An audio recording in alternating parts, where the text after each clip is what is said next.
Do you like fantasy football and sports betting? Come join us here at the Parlay Fantasy Football Podcast, where hosts Matt, Shane, and Jason talk about fantasy players, lineups, and sports betting to help you compete and win championships. And of course, some extra cash. Let's jump right into the show.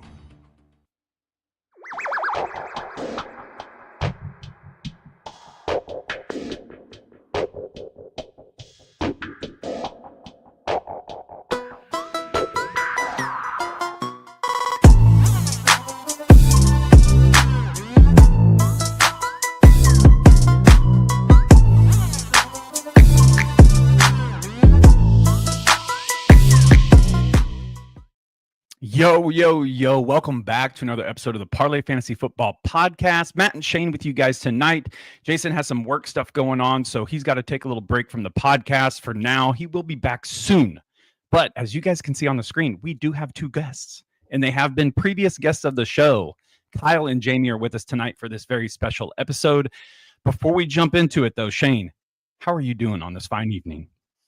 I am doing fantastic, sir. It's great to be back. It's great to be talking what is considered by many the greatest game. So, I'm ready here to dominate and to win in the chat. As I've seen your guys' comments, Kyle's voted for me a couple times. I'll just take the crown and run. But that's my goal, is to make Matt's feelings be hurt whenever we do one of these. It could happen. It could definitely happen, Shane. Let's just say it how it is. It could definitely happen. Kyle, Jamie, how are you guys doing tonight?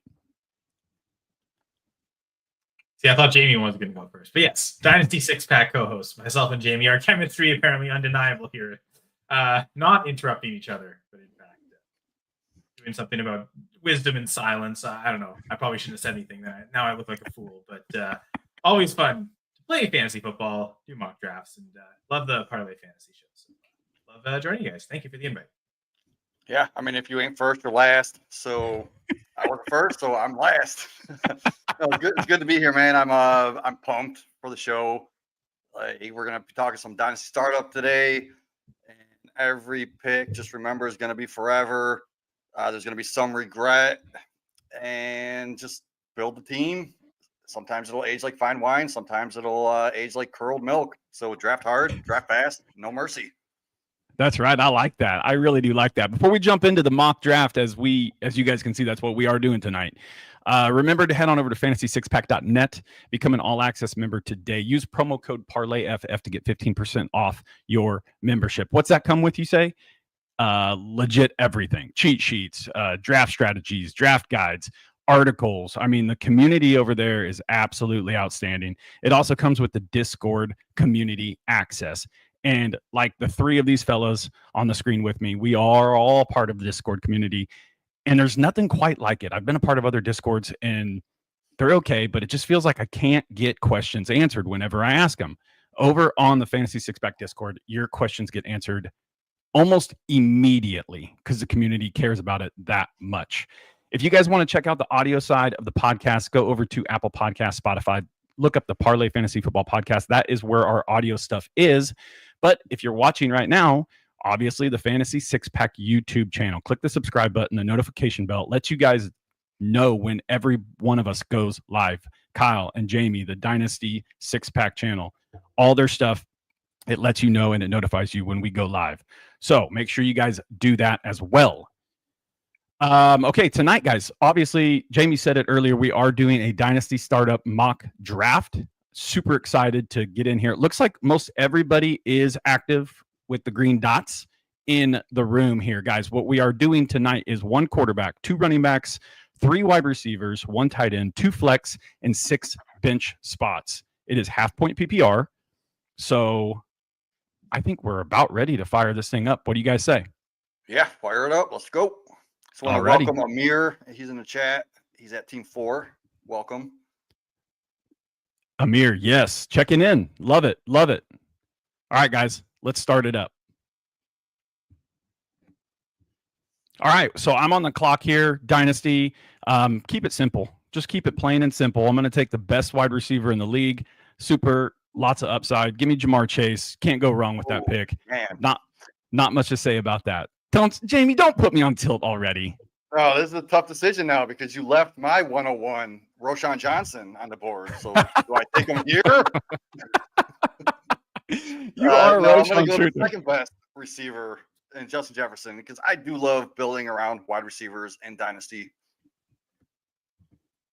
Yeah. So, okay. We have Jamar Chase, Justin Jefferson off the board.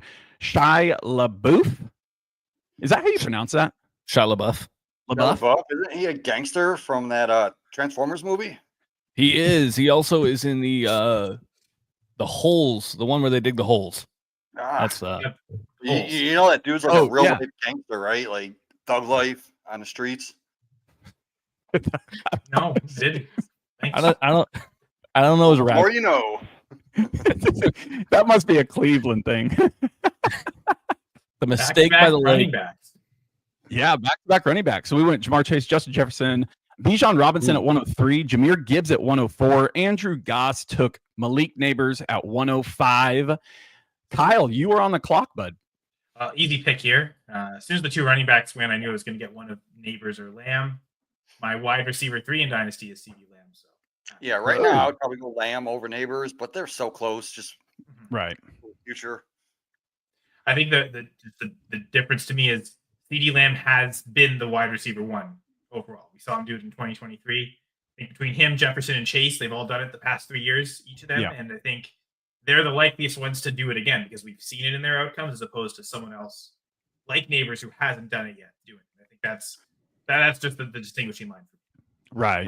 Powers went off the board, and with it being non-tight end premium, I kind of think this is a little too early, but I could see it. You're going to have that positional advantage, but there's just too many studs on the board like Nakua, Genti, St. Brown that I would rather have, and then maybe just get a tight end later. Like right. I don't know if this is a hot take. I like Bowers over Genti. If I'm taking two guys on the same team, I think I want the difference-making tight end as much as I think Genti's an amazing prospect. I think Bowers being true one of one, probably number one tight end dynasty for a while. I think I'd rather have that than Genti on their own teams, especially if the Raiders we don't view as an elite offense. So it's more the Nakua thing. I love Nakua. That's probably, I think it's a couple of those receivers I'd take over, but I actually like Bowers over Genti in dynasty. It's close for me. Like I have Bowers as my tight end 1, but I also have Genti as my running back 1. And I just want that running back. Right. So Bowers went 107, then Ashton Genti went 108. Puka Nakua, Brian Thomas Jr., Amon-Ra St. Brown. Shane took Nico Collins with his first pick to 112. Shane, what do you got here on your second? I'm thinking about my strategy and what's going to be left when it gets back to me. And that's my main thought process here is like, I can just stack to play the long game, which is what I'm actually going to do. I'm going to take Drake London here too. Good pick. Just grabbing 2 alphas is the key there.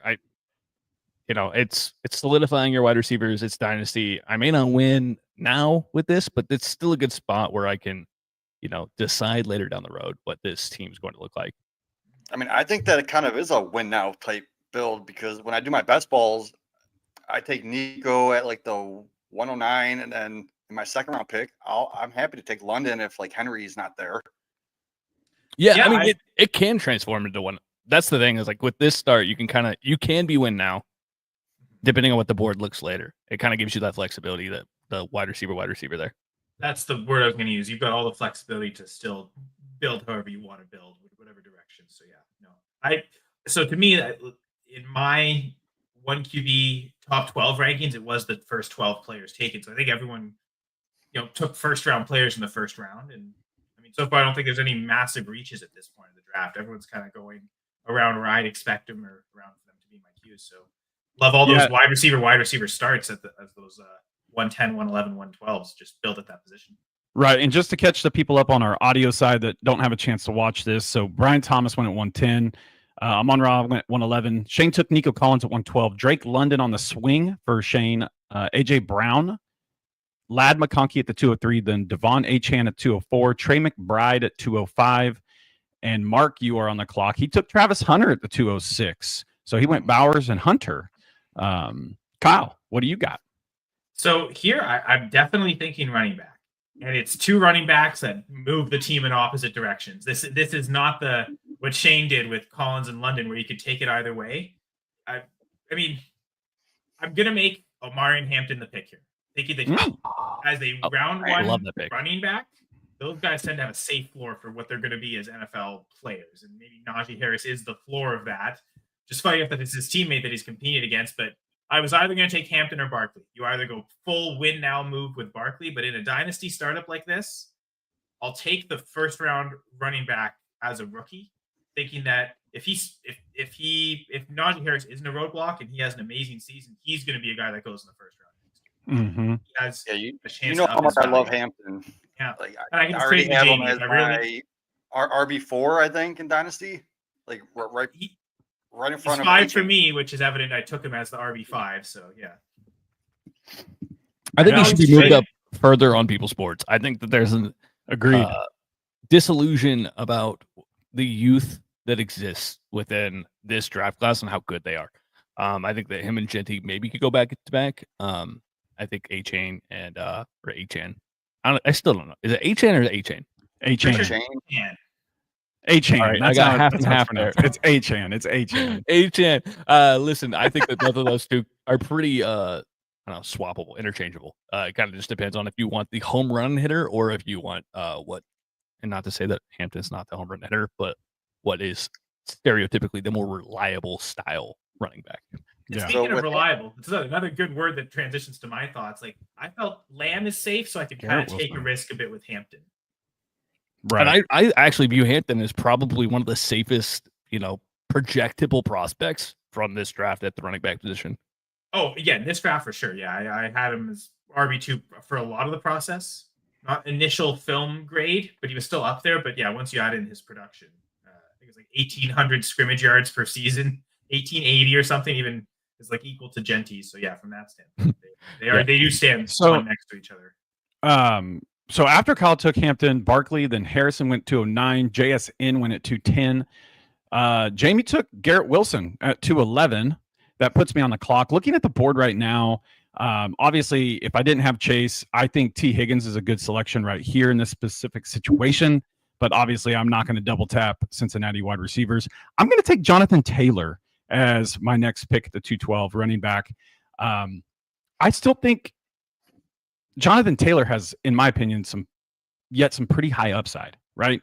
I think a lot of people have him a little lower than where he should be going. I know over the past couple of years, he hasn't really done a ton to really impress people. He's actually probably gone off the radar in some people's minds. But in this situation, I like it.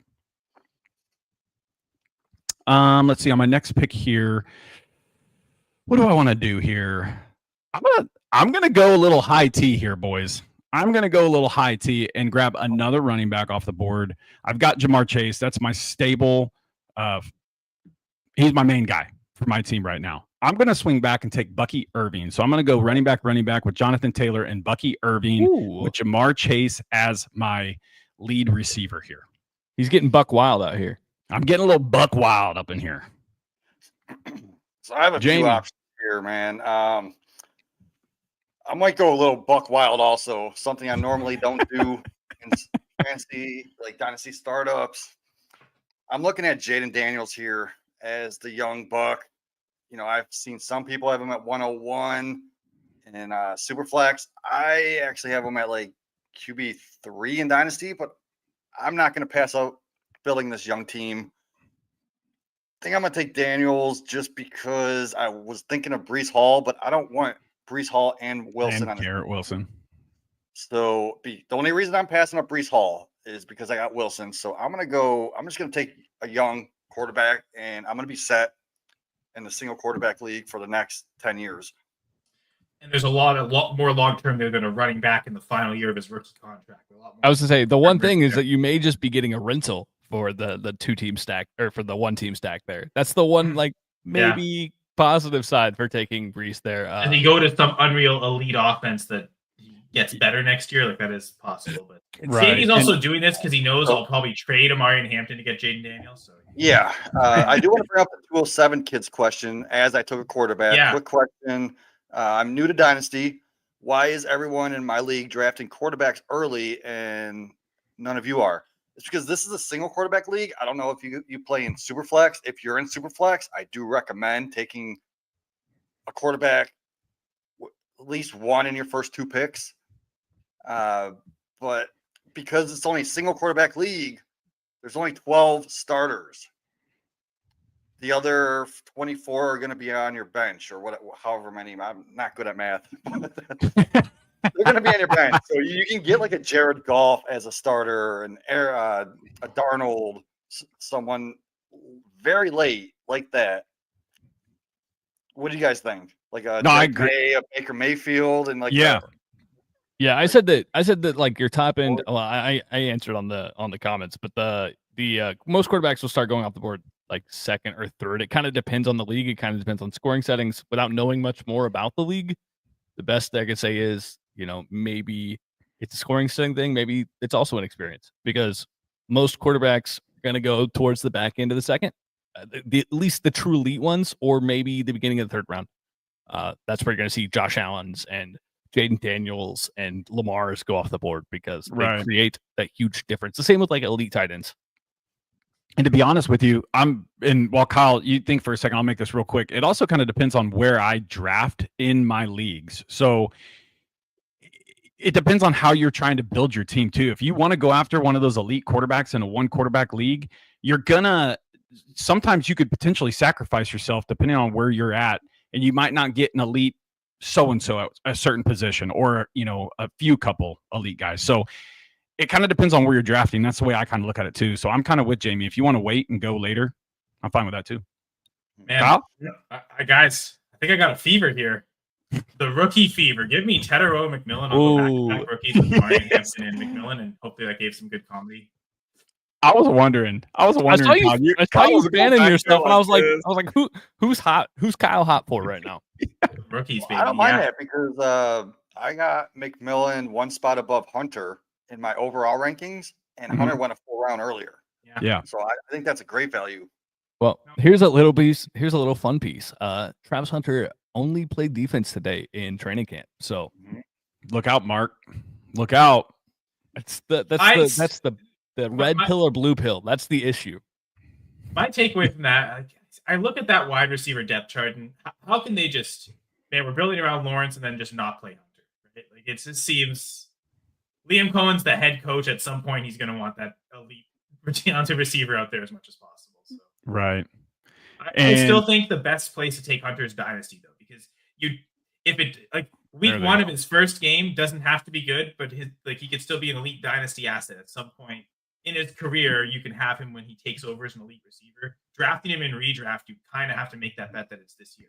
And just because it's not week 1 doesn't mean it can't happen later in the season, but it's definitely, I feel like, a lot riskier to bet to make in redraft in Dynasty. I mean, second round startup pick might that again a little early. I felt like I got McMillan at the value I'd rank him, and I'd rank Hunter around there. So you can say maybe it was a round too early, but ultimately all this is costing is 1 Dynasty startup pick. You still have a lot of draft and a lot of trades to make up and build the team. So if you're going to take a shot on Hunter, it's probably best to do it in Dynasty.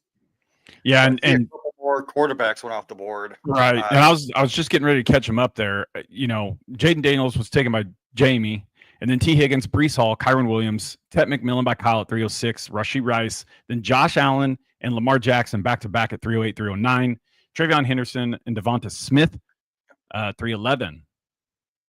So Shane. I think, real quick, these are where the quarterback should probably go. The only reason I took mine a little bit early is because I knew none of those 3 were going to fall back to me.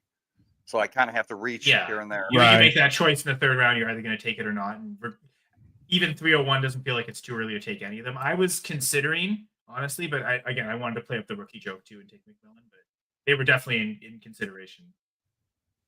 Yeah, and I was I'm honestly kind of stuck there. That's kind of, I didn't want the quarterback run to happen. I was kind of hoping I could kickstart the quarterback run. But unfortunately I'm kind of in the middle of it. And then I'm going to take what I consider a high upside swing here. And it may be a little early to do this, but I think that the disrespect for this young running back has gone too far. I like it. Yeah. In the fourth round, rookie contract. Like, I mean, he's still younger. He's literally younger than James Cook and Chase Chase Brown, and they're going higher than him in drafts. And we've seen Kenneth Walker do some incredible things on a football field. So it's just I don't understand it. I've struggled to correlate the two. Yeah. So Shane went Joe Burrow, then Kenneth Walker on the swing at the 401. Jalen Hurts, next quarterback off the board, 402. Then Roma Dunze, Chase Brown, Xavier Worthy at 405. Mark is back on the clock at the 406. Anything to add while Mark makes his pick before you go, Cop? I guess just question for Shane of Burrow over Hurts, because I'm pretty convicted on Hurts being the QB4 in Dynasty. So just curious to get your thoughts there. Because I have Burrow 5, so it's not like I view it as a huge reach or anything. Honestly, it was kind of a play on the fact that Philly doesn't have to score at times. It can kind of coast. And in the long term, Joe Burrow is going to have to continue to put up points because Cincinnati refuses to invest in defense. And so I kind of am I was honestly just a gut swap because I kind of have both of them at 3. Like I have Hurts in a ton of leagues. I have Burrow in a ton of leagues. So like, I don't know. What do you this specific build? I do think that's a hot take, but I think the rookie fever is still getting to me, guys. Yeah, I'm about to say, who are you? Yeah. Okay, I'm about to say, who are you hot on now? Let's keep pushing the rookies, and maybe more than anything, it's just trade value. Right? Like I'm approaching the startup of we're not doing trades during the startup, but I like to trade so much that like for those 3 rookies, those might be my 3 biggest trade chips. Like in a format like this, I'm probably not trading CD. Elite receivers like that is exactly what you want to build around. But for these 3 rookies, like I'm probably willing to shop all of them if it gets me something else that I really like. But if I have to ride through the season with them, like I don't know about Harvey production wise right off the bat, but I'm also the guy I was thinking of. It's very like a win now piece, a little older. So I was thinking the next thing is just keep going with youth, and I'll take another rookie here. So I'm team rookie. Yeah. Apparently. I don't know if anyone else has 3 rookies on their team. No, you're it. You're him. I like it though. So someone in your drafts will have rookie fever at some point. So I'm represented in that today. Yeah, I like it. So Patrick Mahomes went at the 406, then RJ Harvey by Kyle, Zay Flowers, then Christian McCaffrey finally off the board at the 409. 3 running backs, 1 receiver. Then Caleb Johnson, rookie out of from Pittsburgh. My team. He went 410. Then Jamie, you're up. Yeah, I'm gonna go. Man, it's tough. Ibuka, just because I mean, out of all the Ohio State receivers, I already have 1 on my team. Might as well go with the other. But this guy holds the record for Ohio State's receptions and yards, and he played with elite talent like Olave, Garrett Wilson, Marvin Harrison, Jeremiah Smith. I just think this guy's going to be a stud. And with the news that Chris Godwin isn't fully healthy, which we already kind of knew, but now he's officially on the pup.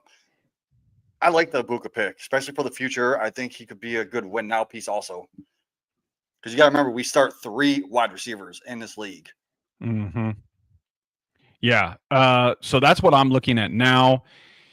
I'm looking at the wide receivers, looking at the running backs. There's still some running backs that I do like, but I'm not going to go quarterback here. I'm actually going to go probably a little off of play here. I'm going to take DK Metcalf. I have him ranked probably higher than most. I feel like I have him ranked higher than most every year. And now that he's a Pittsburgh Steelers, I think he's a good pairing with him and Jamar Chase as my wide receiver 1. I kind of like that combo. I would, if Terry McLaurin would figure out his deal or they'd pay him, I would probably take a shot at Terry McLaurin in this situation. I'm not going Tyreek Hill. Jordan Addison, the suspension looms, but I'm going to take another wide receiver that's probably down on people's boards, and I know I'm taking him too early, but I know he's not going to get back to me. Give me Jameson Williams as my wide receiver 3. I like that 3 stack of wide receivers with Jamar Chase, DK Metcalf, Jameson Williams. I think that's a pretty good combo. All right, hold on. We have to take a pause here.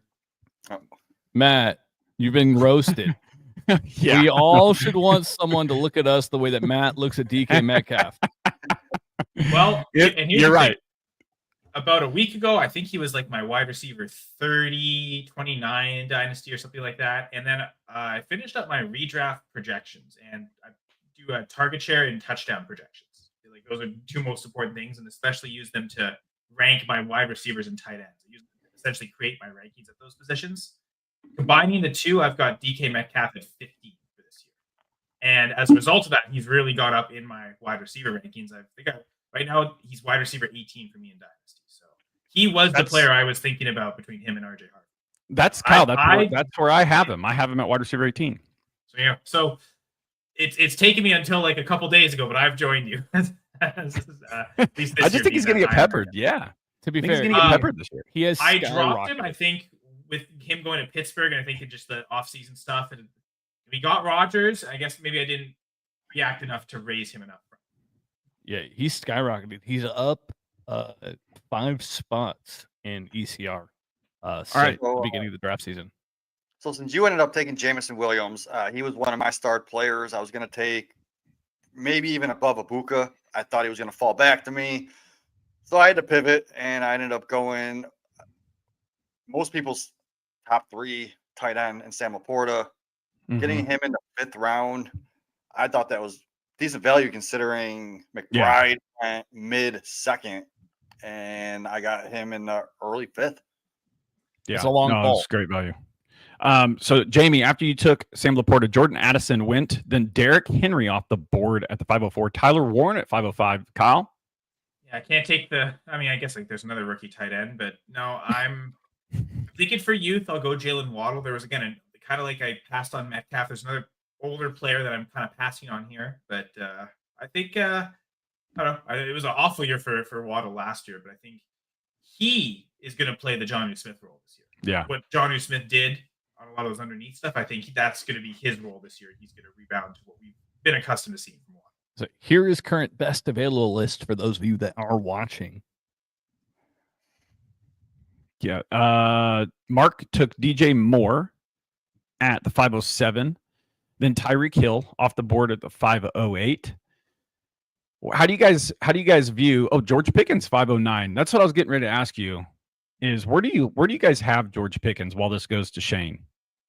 Well, it's not me yet, but yeah. No, I mean until it gets to you. He's the wide receiver 25 for me in Dynasty. Okay. I really like him in Dallas. I was going with the youth of Waddle. It would have been between him and Pickens, I think. Okay. All right. Colston Loveland at the 510. James Cook at 511. Shane, you're on the clock. I didn't want to do this, but we're winning now, baby. There ain't nothing wrong with him. And Kittle was the guy I was thinking. Like that's the. Yeah, I really wanted to push the win now. If I had gone more of that, I would have gone Kittle. I think that's. I was stuck between him and Hawk, and I went with Kittle. I think that if you're gonna truly go commit all in, Kittle is the play. And like looking at what was on the board. I mean, looking at the rookies right now, you have Judkins, Golden, Scadaboo, Burden. Like, besides Judkins, I mean, his issues, those are all 2nd-round picks.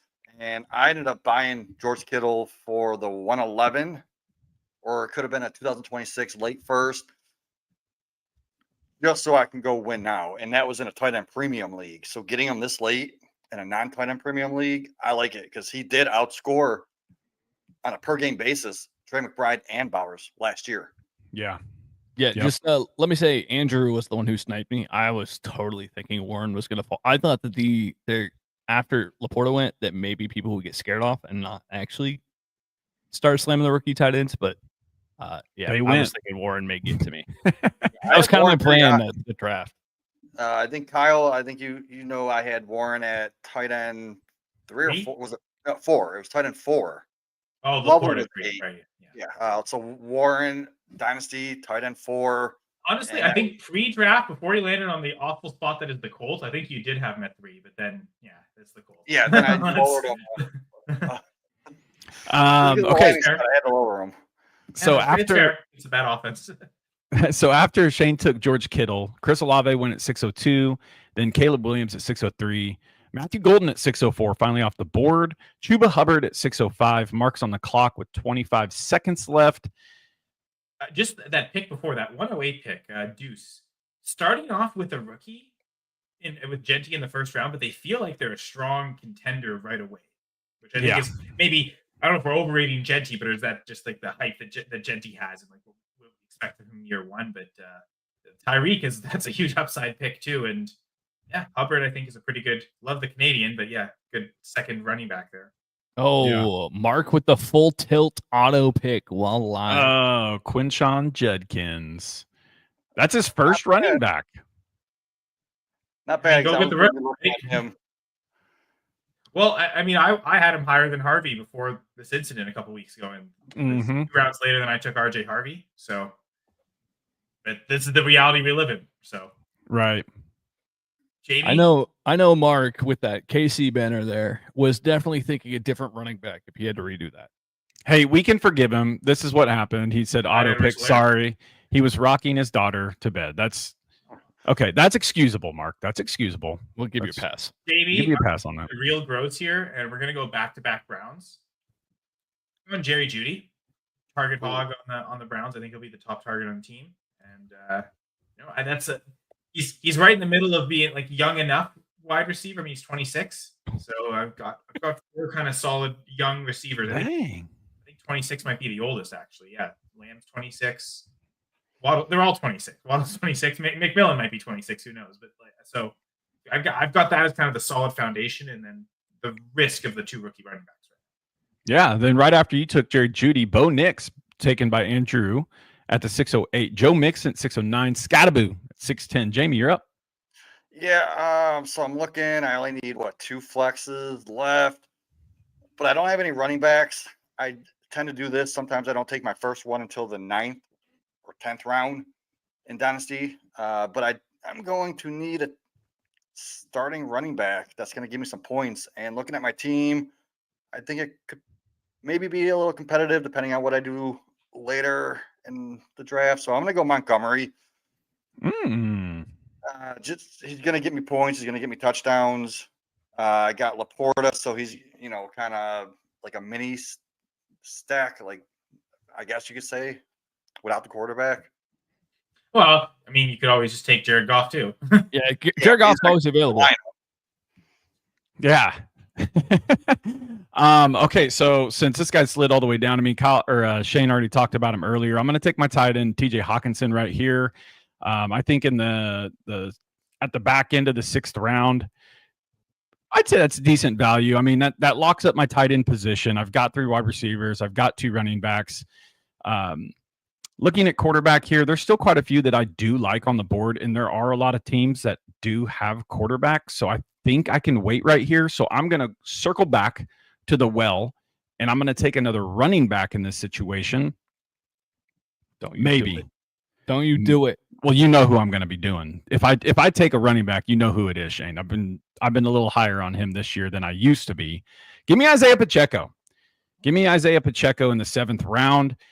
I have a good feeling that he'll bounce back this year. I think he came back a little too soon last year. I don't think he was fully ready to go. Kareem Hunt was kind of on a tear. We've seen Isaiah Pacheco cook before. As my RB3, I'm going to wait and see if he can get back to cooking. Not bad as an RB3. It just worries me that he doesn't have that contract extension. And yes, came out today, I believe, that Hunt was getting first-team reps. So it just worries me in Dynasty, like as a 7th round pick, if he's not on the Chiefs, where is he going to be, and what's his snap percentages going to be? Yeah, Jamie, the future is. Can I take my based off of? I was like, this pick is completely based off of the performance of this year. Like that's right. If he performs this year, he's back with the Chiefs, or he's on a new team and a team that wants him. So I will say, like, it is completely a swing for the fences pick. Yeah, and so I'm a backer on Pacheco, so like I don't want to be too homery. I'm literally wearing a Patrick Mahomes hat. So like, however, I think that there's a high upside, and the Chiefs are always going to rotate like 2 or 3 running backs in. Yeah. So Jamie took Cortland Sutton, then Trey Harris at 703, Terry McLaurin finally off the board at 704, Alvin Kamara off the board at 705. Kyle, you're up. Yeah, so I'm gonna go ahead. Real quick, while Kyle's making his pick, I went with Sutton only because since I have Ibuka, he's more of a future pick. I wanted someone that could be played now, and if I'm looking like a type of a win now scenario with youth, I needed to go a little bit older. And Kyle, you were talking about Sutton today on the Fantasy Coaches podcast, and I just thought it was a good pick. And didn't he just get paid? He just got the extension. Yeah, I was going to say, like, it's on brand. You were talking about how Pacheco doesn't have the contract extension. Took the guy that got paid literally today. Yeah. Or wait, was he yesterday? I think it was yesterday. I take it back. But yeah. Might have been today. But yeah. Late last Kyle. week. Right, yeah. Kyle with Kincaid. Dalton Kincaid, Kyle. I mean, it was a disappointing year last year, but 18% target share still showed that, okay, he's going to get the targets. I think for him, it's the catch rate that's the big deal. It's funny. But that's Jerry Jeudy's career, right? I'm going with the target earners who can't catch. So going with some youth there. I also kind of read the draft board. I was thinking of going another position, but we'll see. I don't think I'll regret not going that other position. I think I can just keep. Now, Kyle, let me ask you this. If you did not take Jerry Jeudy the previous round, would you have taken Njoku over Kincaid? Because you heard my argument on Dynasty Court last week. I think yes. Well, and I like Njoku and Ingram, who apparently no one else in the show likes from last week's parlay episode. But I think, again, just defaulting to youth. There's definitely a few choices I've made here that I'm going for the younger player over the older player. I've done that at least 3 times right now, where I've hemmed and hawed it, and ultimately it came down to who's the younger player. I'll just go that direction. Did that with Harvey over Metcalf. Did that with Waddle over Kittle. Guess I'm kind of doing it again with Kincaid over both Njoku and Ingram. I like Kincaid, Kyle. He's got a lot of upside. He's young. I really do like Kincaid. So after Kyle took Kincaid, Devonta Adams went at 707 by Mark. Ricky Pearsall at 708. Then Jaden Higgins off the board, 709. Brandon Ayuk at 710. Jordan Mason at 711. Shane, you are on the clock at 712, and we are about halfway through. Yeah. Shout out Tamone for literally taking every player I've considered taking before I take him. Or directly after. I know we're on the same wavelength, but my guy, come on. I wanted to hype up the Jaden Higgins talk. That's my talking point every time I come on the show. So I had to do it today, but you didn't. Well, it's okay. Oh, Mike Evans, I have Jaden Evans alpha here. They're the same player. That's my biggest issue with Houston taking that pick, is that they seem to be very similar as far as play style, as far as explosiveness. It's interesting. I don't know. The fit is fantastic. I love the player. Don't know if I love the fit yet. We'll see. And then I took Evans because, again, I discussed that this team kind of looks like it's a win now. So if I'm going to take a win now guy, I might as well take Mike Evans.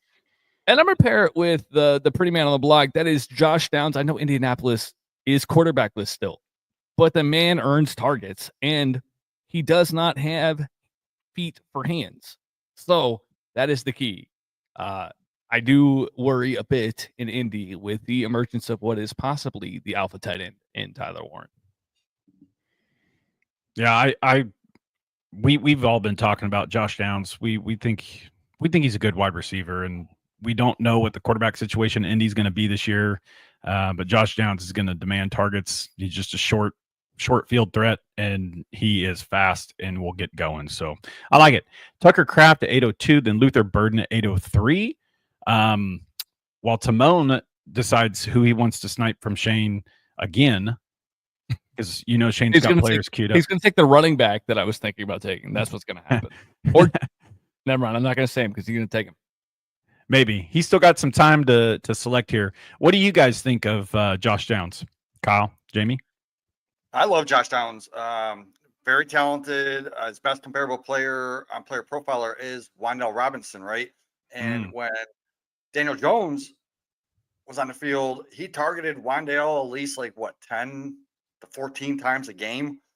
And I think Josh Downs is a better version of Wan'Dale.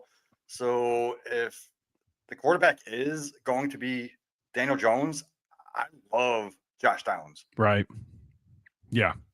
Okay. DeAndre Swift win at 804. Jaden Reed at 805. Then Brian Robinson Jr. 806. Kyle, you're up. Yeah. So I played the draft board, seeing that everyone after me from the 107 through the 112 or the 112, all of you already had your quarterback. So I thought, you know what? I'll take the tight end here. Ultimately, only one other tight end ended up going, but I was thinking of hitting those positions here, tight end and quarterback. It was just what order to do it in. So I'm going to pair Kincaid with Justin Herbert as the starters. Kyle. Gosh, dang it. I like There's 2 quarterbacks left with that real high upside. I have Herbert ranked the other guy, so I took Herbert. Well, the other guy Golly. obviously had to have been Drake May, right? He's high upside. If obviously if you listened to the fantasy court Dynasty court last week, you'd see no, because I had him at QB 17. I've since raised him. Judge Jamie made a convincing enough argument, but I still didn't raise him high enough. Wow, you had him at 17? Yeah. Wow. I had him Maybe at I need to 7. reassess where I have him because I had him in got line at with 7, PCR. so. Dang you have him at it. 7? Golly, what the heck? Yep. Go back and listen, man. You'll see why. So I'm on the clock here. There And goes Drake May. someone that has been going criminally too late that I'm not a big fan of, but he was I think he was top 5 or top 7 2 years ago, right? And that's going to be Travis Etienne. I think he's going to get you points, at least in the beginning of the season. And then I could always trade him as soon as he pops off, and I can get great value for him, especially getting him this late. Man, I'm in shock. I'm in shock because freaking Kyle took Justin Herbert from me. Well, And then Drake May went. And that was the other quarterback I was You got looking at. CJ Stroud. You got I know. Baker Mayfield can put up points Right. as much as Stroud. So you got JJ McCarthy. He's going to be a top 10 quarterback. Jamie, stop. Darnold was a top 10 quarterback. Mullins was a top 10 quarterback. Joshua Dobbs was a top 10 quarterback in that offense. Nick Mullins was a top 10 quarterback. The nice thing is you can just wait on week. taking QB at this point because everyone else has already taken it. I'm going to take Baishal Tootin here. Damn. That was going to be my next pick. Back-to-back Jaguars. Back-to-back Jaguar running backs. I wanted some. I wanted a young running back just to kind of have in my back pocket there. So I'm gonna take that. I might just wait on quarterback. No, I'm not gonna wait on quarterback. I know you guys probably CJ Stroud and stuff. I'm actually gonna go down the board a little bit. I'm gonna take a high upside quarterback, Kyler Murray. Give me some rushing upside. I hope he has a bounce back year this year. He's got Trey McBride. MHJ put on some weight. Hopefully they can get some things figured out. I think Kyler Murray still has a good ceiling, and I want a quarterback with some rushing upside. So I'll take Kyler. That's the guy I was thinking of. I'm very mad at you for taking Tootin because I have Tootin in my top 24 Dynasty running backs ahead of Travis Etienne, and I figured I'd be able to get them both, one for now, one for the future. So you're on my shit list, buddy. We're a mock draft. Imagine if you did this in a mock draft. Yes, I'm so mad for that. So I still have one more flex left. I don't know what to do here now. I got 15 seconds, 10 seconds. Well, let me just get some points and go with Tony Pollard. Damn it, I guess, because That's fair. I don't know.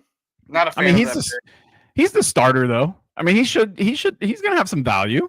At least 60+% of the snaps, so I don't hate it. Okay, so I'll just kind of recap for the audio listeners here. Last round, after Kyle took Justin Herbert, then Calvin Ridley went, Khalil Shakur at the 809, Drake May at the 810, then Jamie took Travis Etienne, I took Baishal Tootin, Kyler Murray on the swing at 901, then Tony Pollard by Jamie at 902, Jack Besh at 903, then CJ Stroud just went at 904. Oh, Andrew. James Conner at 905. Kyle, you were on the clock at the 906. Yeah, and you know what?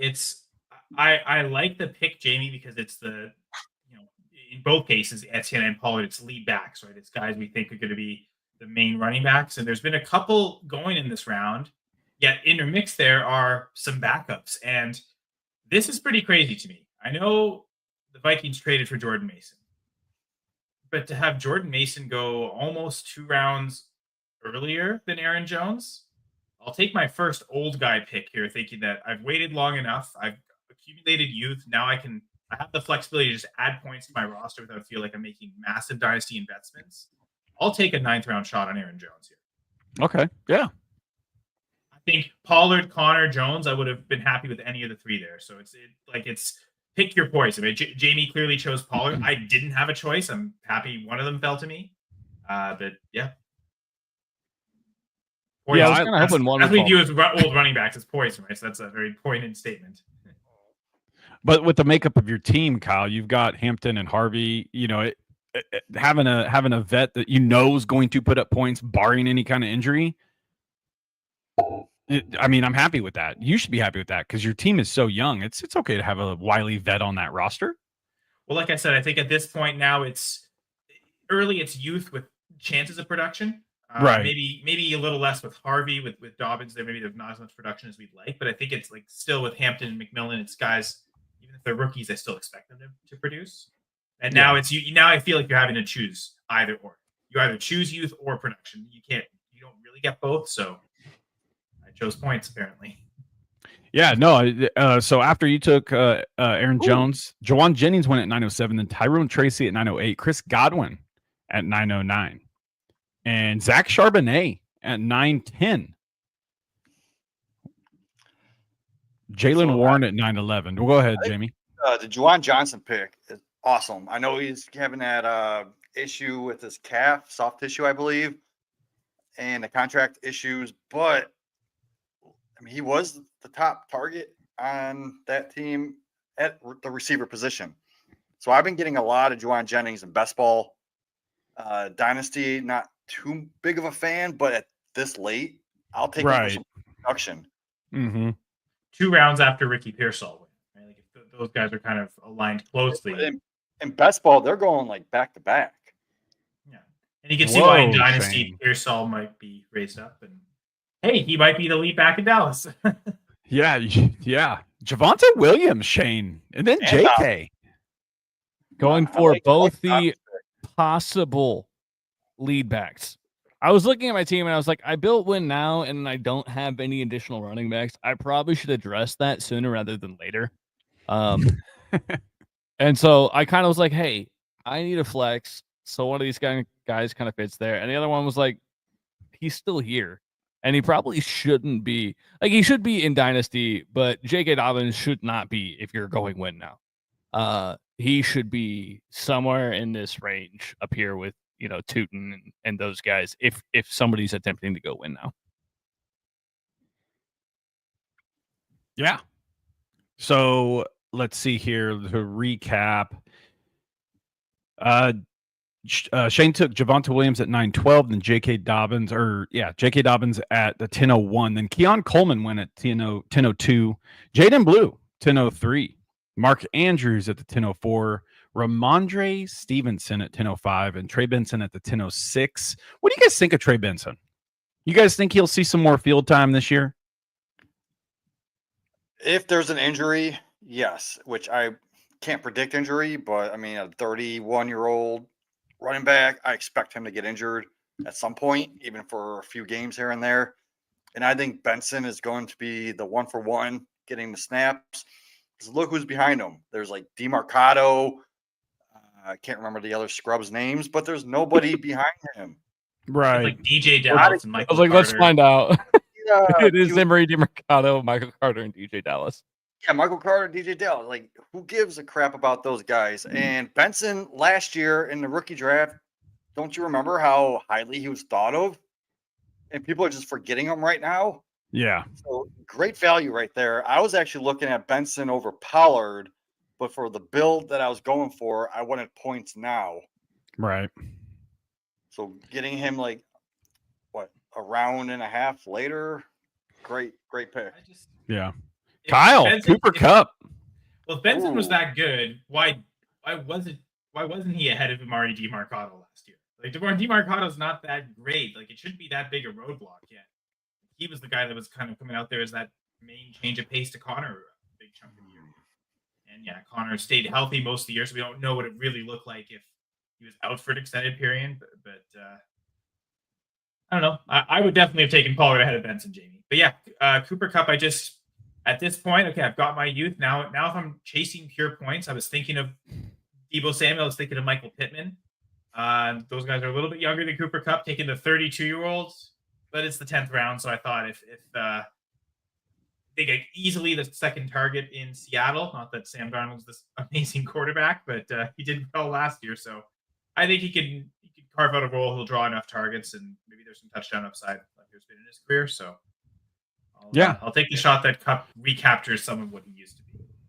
Yeah, so Kyle took Cooper Kupp. Deebo Samuel went right after him at 10:08, and Michael Pittman at 10:09. Kyle Williams at the 10:10. That was my pick. So Jamie, that's a great auto draft pick as well. Yeah, and guess what, Jamie? It was an auto drafted pick. Yes, it auto picked. Well, I don't know what to do here, man. Honestly, I have no idea. Well, hey, you know what? You got 30 seconds to make your selection here. I know I hate when a player goes right before and you think he's going to get to you, and then for me it just throws me off. It goes full tilt. I got it. So I'm going to need youth at my running back position, and I'm just going to take them now. I know you're not going to take running back because you already have 4 of them. I'm just going to grab them because I don't know what else to do. I'm going to take Dylan Sampson. Pre-draft, I was high in this guy. I think I had him at RB6. And then, of course, I had to move him down once he ended up on the same team as Judkins. But now that with the Judkins issue, I have to move him back up. So I do like that pick for the future. What do you guys think about Dylan Sampson? Would you describe the issue with Judkins as a kerfuffle? That's what I would describe it as. I think that Sampson is an incredibly explosive back who ended up in a precarious position where he has to split a backfield. I also heard out of the camp that he is going to be the receiving type back, and no one looked at him as a receiving back. I did. Kyle, I remember. Yeah, like 2 months ago, we did our rookie breakdowns, and I said he's more of a receiving back in any offense. Everyone disagreed with me. They're like, he has no receiving profile. I'm like, just watch. He didn't last year. Yeah, he didn't last year. They didn't use him that way last year, but in 2023, he had quite a decent reception profile. So I think it's interesting that it's been overlooked. He has done it in the past. It's not his absolute skill set. He is 100% like the home run hitter, A-chan type guy, in my opinion. But I think he's better than Ford. Ford isn't efficient. He's not that great. So I think he can take over that backfield. Yeah, Ford is just Peyton Hillis, but maybe slower. Yes. Okay, so I backed up with 2 wide receivers. Give me Jacoby Myers, a reliable wide receiver, should see targets. 28 years old. I think he's just one of those guys that you could throw in your roster, whether it's a flex or whether it's just a weekly streaming option. I don't know. He's going to get targets. He's just a reliable guy. I'm going to follow that up with drafting Marvin Mims. He's been getting a lot of camp buzz so far this year, and it'd be nice to see him take a step forward. He's only 23 years old, so I'll just take a dart shot at Marvin Mims in this offense. So yeah, both of those guys were on my watch list for this pick. I'm glad you took them both because now, looking at my team, I'm on my bench, and I could take some youth. I could wait until next year once Christian Kirk is off that team and Jalen Noel will 1-for-1 replace him in that slot role. Yep. I took Noel over even a guy like David Njoku, who I have at tight end 7, because I already have Laporta, but I can't believe Njoku's still on the board. That's crazy. It is pretty crazy. It's crazy to see him still on that board. I'm not going to disagree with you on that one. Wait, how many teams don't have tight ends? It's just these 2, right? Just there's 3. Amir. 2 teams. Yep, 2 teams with everybody else has tight ends. So I mean, yeah, they're just waiting. Amir's just like, I'm chilling. Like I'm watching the stream. No one's taking tight ends. I'm just gonna hang out here. So Jamie took Jalen Noel, then Darnell Mooney off the board at 11:03. Jalen McMillan at 11:04. Then Najee Harris off the board at 11:05. I think that's pretty good value for him. I don't know if he's still got an eye, but I still think that's pretty good value for someone who probably will see 30% of touches as the season goes. So, Kyle, you're on the clock. See is an interesting word there. Yeah, true. All right, Kyle, what are you Part of thinking? part of me thinks just with these tight ends falling, may as well Should go take a Njoku, second honestly. shot. That is, I'm kind of leaning Njoku. I mean, Yeah. I'd give me Judy and Njoku. I'd have what I view as the top 2 targets on the team. So that's not awful, especially if, let's say, Kincaid doesn't hit the promise he needs to. Part makes me think maybe I should have waited and not taken Kincaid, but regardless, Well, I'll be the first team that takes 2 tight ends. I like having Njoku and Kincaid, even though you reached on Kincaid, in my opinion. But now you can play Njoku in your tight end spot, and you could wait until Kincaid goes to a different team and meshes with his quarterback. Because right now, Josh Allen and Kincaid, there's something off on that. Like, they're not on the same page. Kincaid slept with his girlfriend. Wait, no, that's his wife. No, I can't say Dang, that. that's harsh. Wait. Rough. Back it up. Hey, back I it guess up. I take it maybe back. Kid are Eskimo brothers. Tunnel buddies. Yeah. Anyway. Well, I should have taken Kincaid.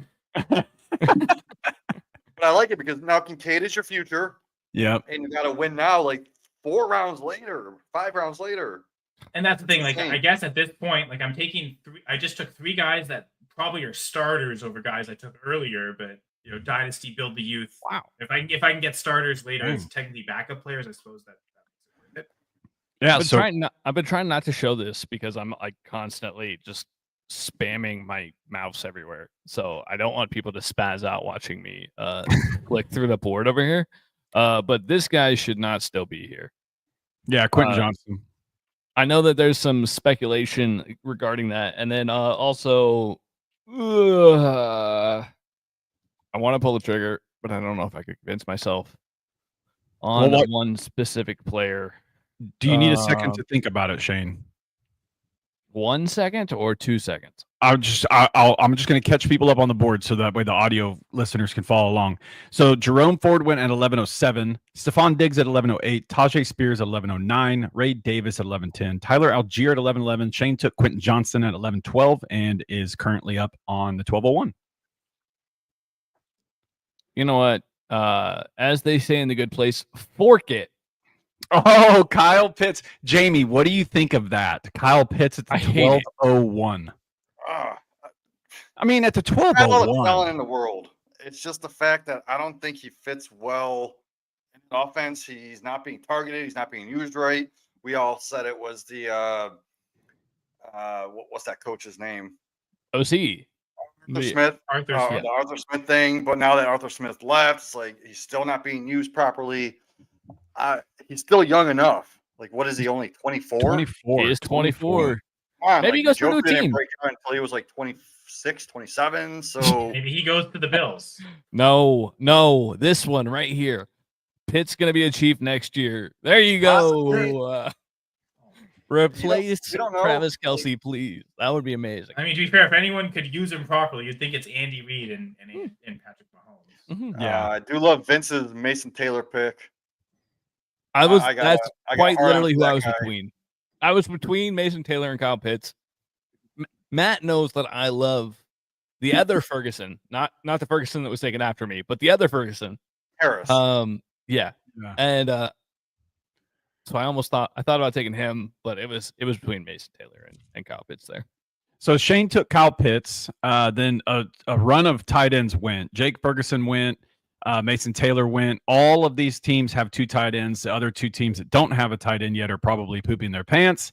And then Rashid Shaheed went. Rashad White at the 12:05. Then another tight end, Isaiah Likely at the 12:06. So tight ends are going. Kyle started a trend, and you are up, Kyle, at 12:07.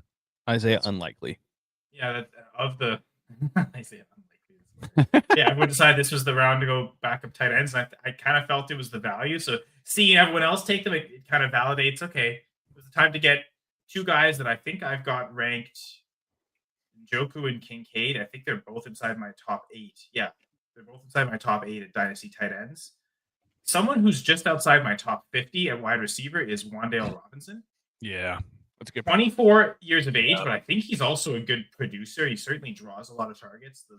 The depth of targets really low, but I mean, volume. I mean, it's half PPR, so maybe he's a little devalued in this format, but I'll still trust the targets there.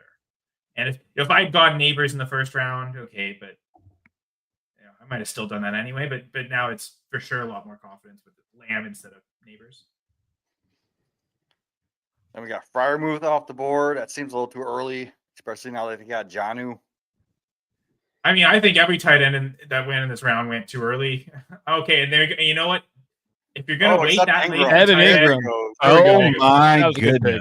Dude, finally, Ingram goes off, man. That's the one, but if you're gonna wait year. that long at tight end, take Kelsey and get the points, or take Ingram and get that. Yeah, actually, I agree with you guys. Those good Those selections. two played the board. I was gonna take Ingram here if you fell, honestly. So I'll give them credit. Waiting late for May, 8th round and 9th round for Stroud. Like they were able to hammer a bunch of other positions, like Amir getting all those running backs early. But I mean, it seems like those were all now. auto drafts, to be fair. Oh, okay. This whole section was, I think, from like maybe the third. No, he drafted Brees Hall. I think he missed the 4th, 5th. Right. He mentioned he wanted the Jets player. Yeah. Okay. Fair enough. Yeah. Jalen Wright. Yeah. So I just figured with Wright, if something happens to A-Chain, Wright's going to get the majority of the snaps. He's not going to be outplayed by the rookie Ollie Gordon. And even as a standalone player, I think Wright can get like 40%, 45% of the snaps. Do you remember when A-Chain and who was that? Mostert were splitting. They were getting like 55 to 45% each. I think they could do something similar like that. And I think Wright is, if Ollie Gordon doesn't get all the goal line carries, I think it's going to be more Wright instead of A-Chain at the goal line. yeah, so I agree with you. Round 12 was the round for tight ends. I'll just catch people up here. So after Kyle took Robinson, Freiermuth went, then Kelsey, then Evan Ingram at 12-10. Jamie took Jalen Wright. I just drafted Rashad Bateman. Listen, last year, was it a fluke? I don't know. But Rashad Bateman kind of proved that he could catch last year, had 5 touchdowns. At this point in the draft, in the 12th round, at the end of the 12th round, as my 6th wide receiver, I'm okay taking a shot here. I'm going to circle back around, and I am going to draft my backup tight end. And Shane hit it on the head. Terrence Ferguson is a player that I have been falling for.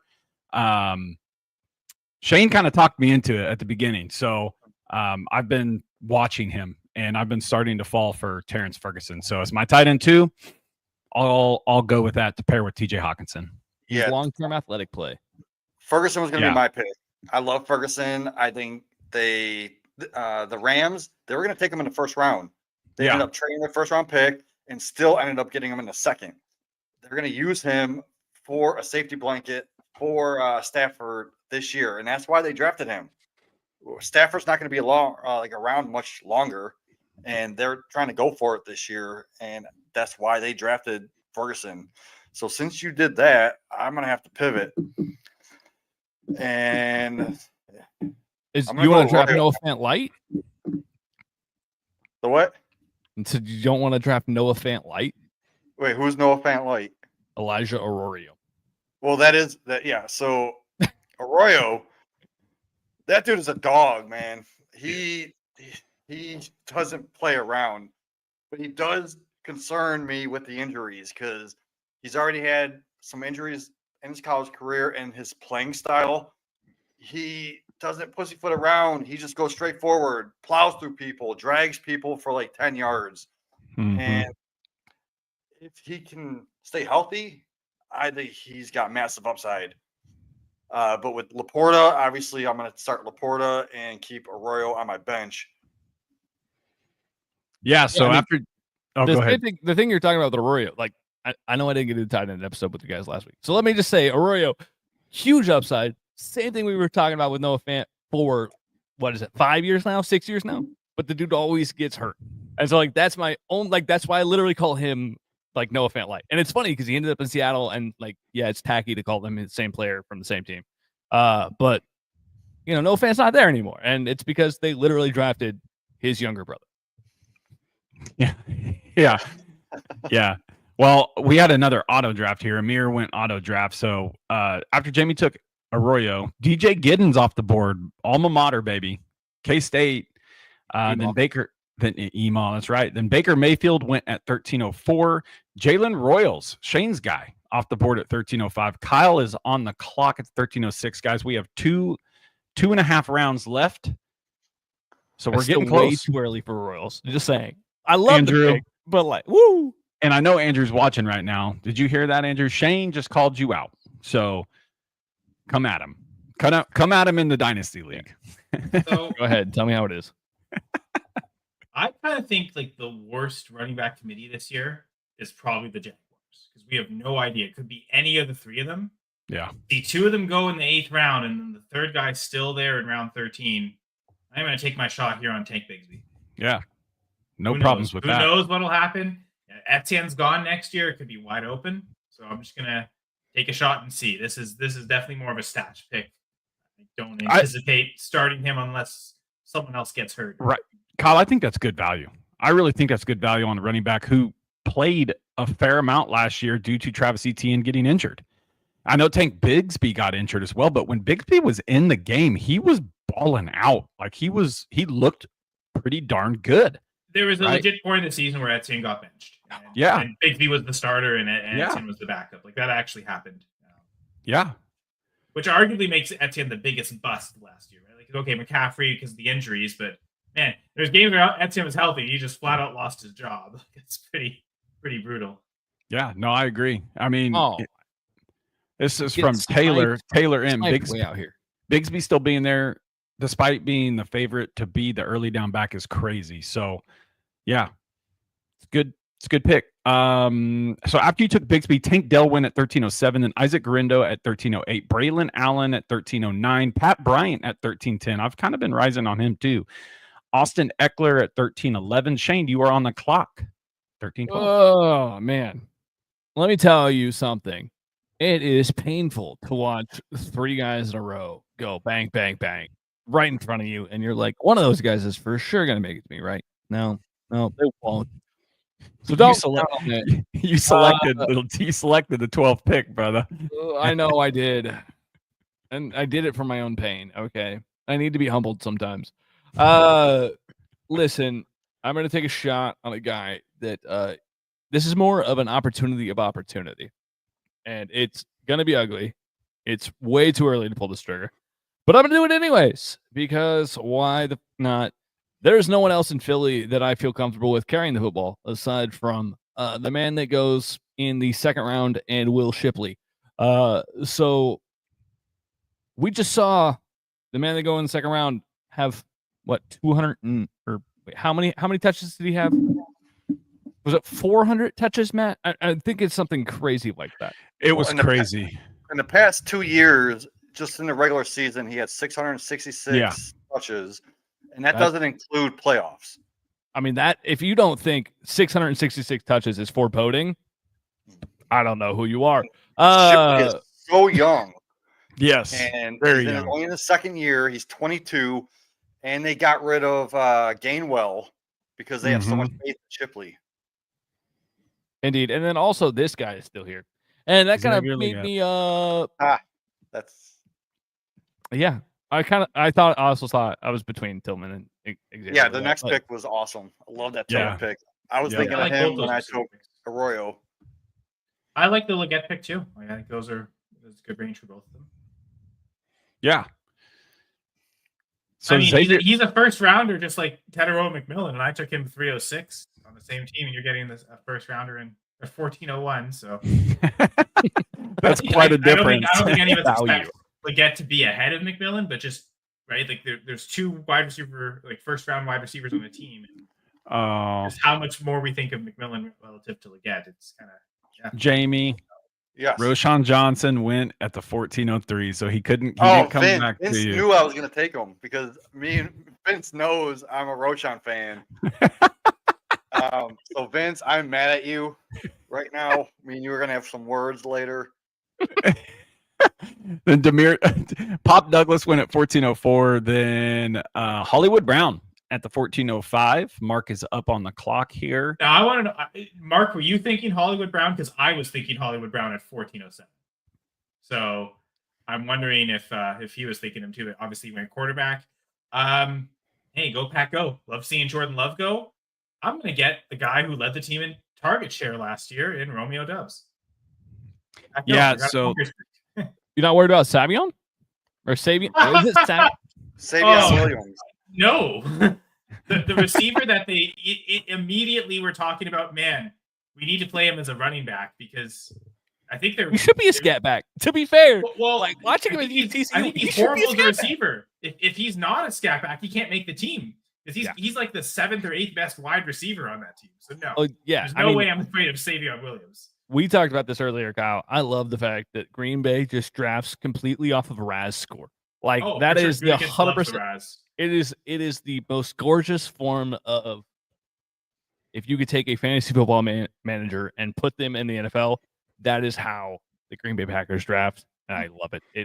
It soothes me to my core. I wish the Chiefs would just do it once. Just do it once. Jamie, maybe you should look for a spot in the front office. I know you're big into Raz too, so Packers will love that. But yeah, no, I'm if anything, I'm more worried about Dontavian Wicks really breaking out and taking the next step. That's probably the bigger threat to Romeo Dubs. They would have to spend a lot of time training camp teaching him how to catch a football. Speaking of someone who has a lot of Dontavian Wicks and wishes that he could learn how to stop having books for hands. Yeah. Maybe he wants to read the defense so much.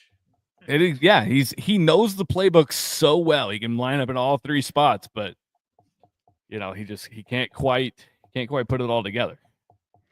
Devin Neal, I love that pick. Devin Neal, I think, is an interesting scenario. I think number one, Giddens getting all the hype in press conferences recently, and then Devin Neal kind of just flying under the radar. I feel like is interesting. Both of them fantastic rushers. I'm a big Devin Neal fan, man. Pre-NFL draft, I've seen him go in the end of the first round of rookie drafts, and then he just shot down when he didn't get drafted. And I think he's in a great situation. Everyone was so high on Kendre Miller, right? He hasn't done anything. I was the guy taking Nate Neal in the first round. I was the guy that was taking Kendre Miller in the first round. Yeah, I mean, Kendre was going early second in his rookie draft, right? But anyway, I'm on the clock here. I definitely remember in a 14-team league taking Kendre Miller at the end of the first round, like the 113 in a rookie draft. So I'm on the clock, and Taylor, that's trade day. That there's going to be injuries to the one-off positions. I have a running quarterback in Jaden Daniels. Let's say he goes down. I need a replacement. And this late, if I can get a guy that can put up top 10 points, just like we've seen before, it's not Purdy because we've seen Purdy do it, but it's going to be J.J. McCarthy. Okay. J.J. McCarthy. I should have saw that coming. Ooh.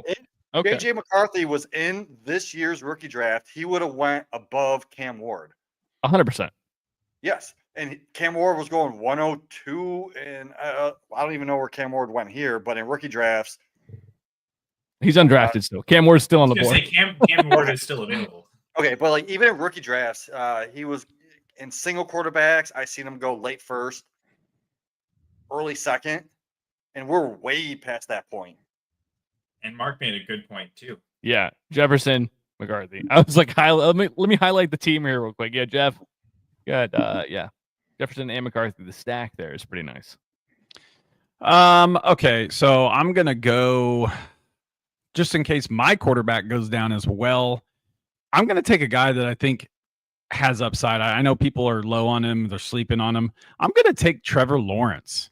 Ooh. I mean, if Travis Hunter lines up in the wide receiver slot, you've got BTJ, you've got Travis Hunter. There should not be any excuse now for Trevor Lawrence, right?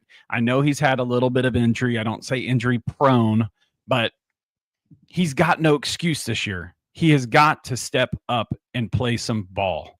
So as my quarterback 2, just in case something happens to Kyler, sure, some people would take a shot on Cam Ward there.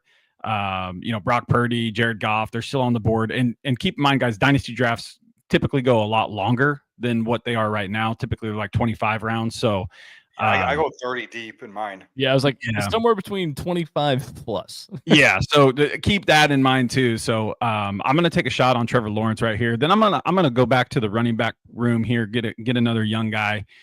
I'm gonna take a shot on.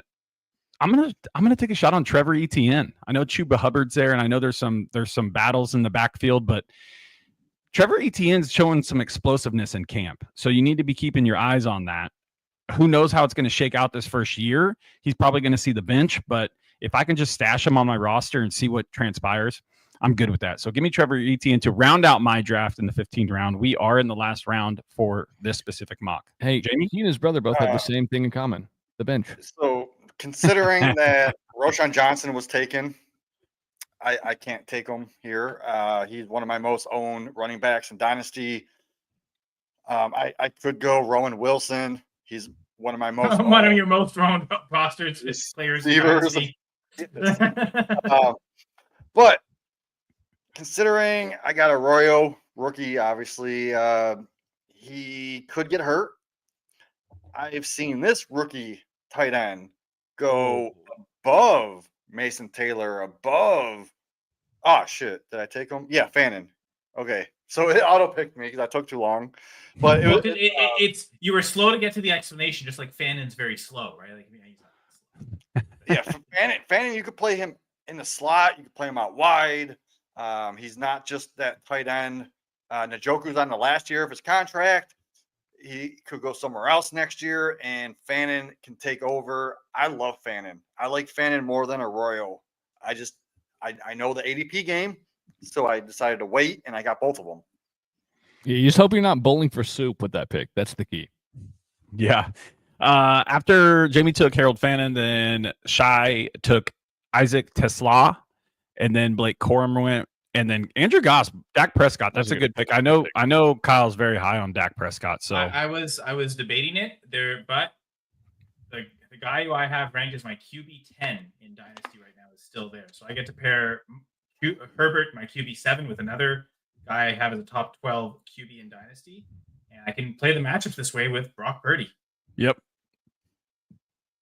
Yeah, I'm a little sad you did that. When Jamie was talking about McCarthy in the production, I thought for sure he was going to take Purdy, so I'm really happy that didn't happen. Jonathan Brooks.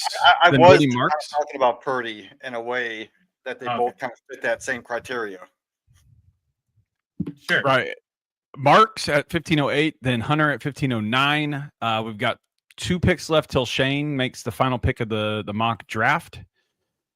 Yeah, I looking back on it now, I have Dak Prescott a little bit higher than I do Trevor Lawrence. I think George Pickens going over to Dallas, I think that just adds another dynamic for Dak. And Dak's been a top quarterback for so many years.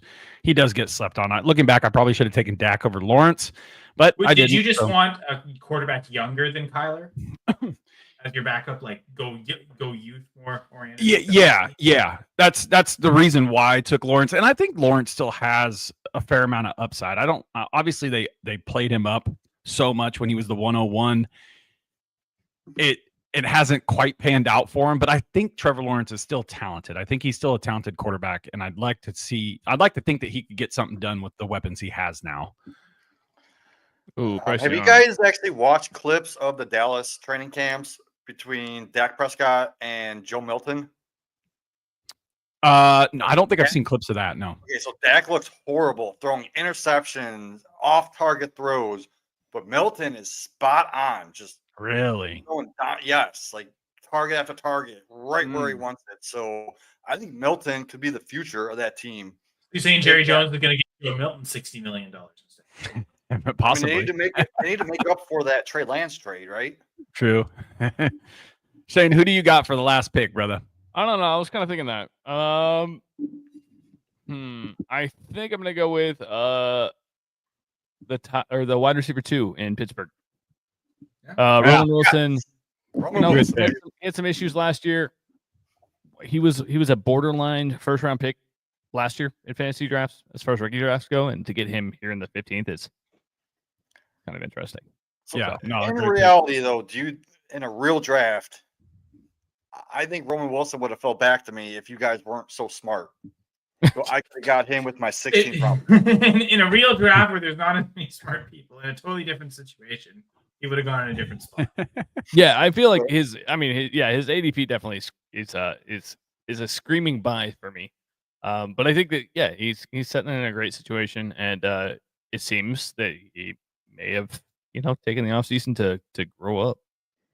Right. Vince, I just want to say you win Roshan Johnson, bro. You got the 101. I was considering him at the 102. Remember?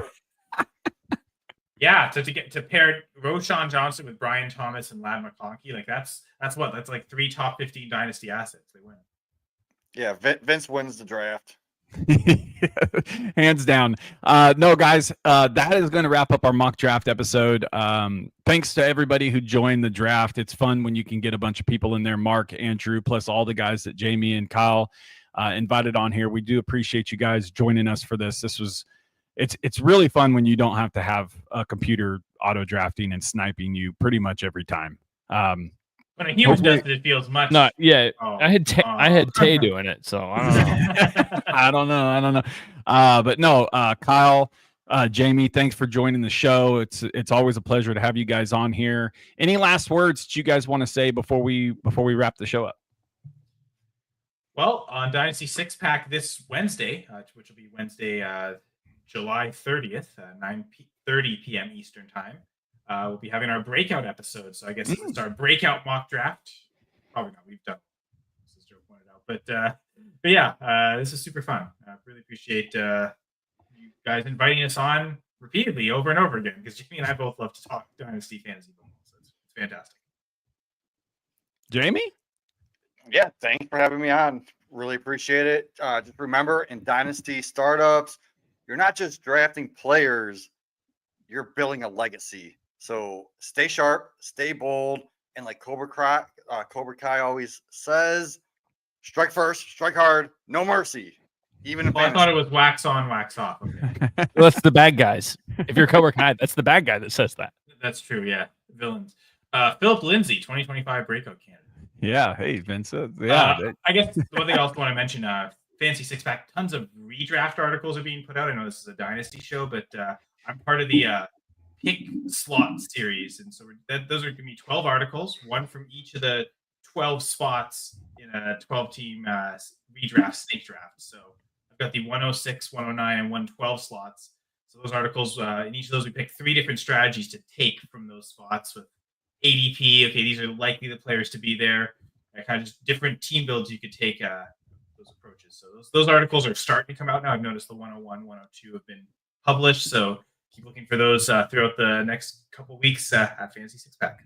Love it. Absolutely love it, guys. And remember, if you guys want to tune into our audio side over on Spotify, Apple Podcasts, look up the Parlay Fantasy Football Podcast. Give us a like, a follow, a 5-star review, guys. It does help out the show. We absolutely love doing this. And we want to continue having guests like Jamie and Kyle on the show. Fantasy6pack.net. Use promo code Parlay FF to get 15% off your membership. And that's where you can find everything that Kyle just stated, as well as the Discord community. And then remember the YouTube channel, Fantasy 6-Pack. There's tons of podcasts on here, guys. Kyle, Jamie, their podcast is on there. Remember to give it a follow and click that notification bell. We would appreciate that. But from us to you, Shane, you know what to do. It's been real, y'all. Make like Jamie and strike first, strike hard, and no mercy. No mercy, baby. We love you all to the moon and back. And until next episode, peace out.